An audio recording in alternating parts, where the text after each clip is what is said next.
Rise and shine! Mga ka-RSP, narito na po ang araw-araw na inaabangang gabay, patnubay, paalala at prediksyon ni Master Hans Kua ngayong araw ng Happy Friday!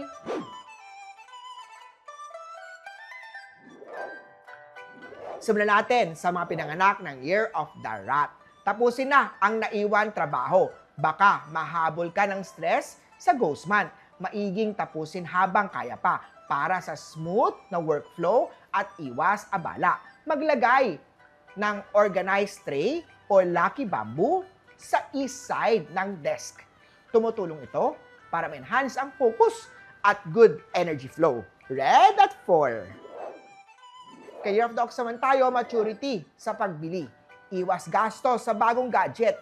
Maglaan ng pera sa mas importante tulad ng utility bills, tubig, kuryente at internet. Blue at 2. Kay Tiger naman tayo, may darating na suggestion. Huwag isara agad ang isip. Ang bukas na kaisipan ay daan sa bagong opportunity. Blue at 2.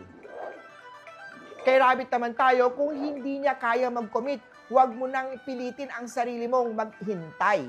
Di na uso ang pagiging martir sa pagmamahal ngayon. Green at 9. Kay Drago naman tayo, ang feng shui tip para sa success at recognition. Sa trabaho, maglagay ng victory banner o gold decor sa north area ng workspace mo. Makatulong ito para ma-enhance ang career, breakthrough, at good luck. Gold at 3. Kay Snake naman tayo, bitawan na ang hindi mo kontrolado. Mas makakabuti ang payapang isipan kesa sa pilitin hawakan ang mga bagay na mangyari sa iyong kagustuhan. Cream at 6. Sa mga Year of the Horse naman, magandang araw to plan ahead. Iwas rush next week. Mas magiging maayos ang takbo ng week na to kung may direksyon. Ngayon pa lang, pinaplano na yan. Silver at 5. Kay Goat naman tayo, clear the old to welcome the new.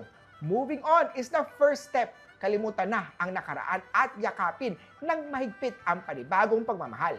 Yellow at 8. Kay Monkey naman tayo, linisin ang workspace, physical at digital. Ang maayos na paligid ay nagdadala ng maayos na isip para sa productivity at fresh energy. Maglagay ng small plant o salt lamp sa southeast corner ng iyong desk. Nakakatulong ito para sa mental clarity at focus. Pink at 1. Kay Rooster naman tayo, sige, ipilit ang sarili sa taong hindi marunong magpahalaga. Ngunit maging handa ka sa sakit ng ulo na may dudulot ito sa'yo. Yellow at 7. Sa dog naman tayo, may taong gusto kang makausap. Pakinggan siya at panatiliin ang respeto kahit hindi ka sang-ayon sa kanya. Minsan, mas mabuting manahimik at pag-aralan ang sitwasyon para iwas gulo at argumento. Green at 9. At Year of the Pig naman tayo, reconnect tayo with a contact. Posibleng maging susi siya sa susunod na opportunity. Huwag panghinaan ng loob na mag-reach out. Tan at 7.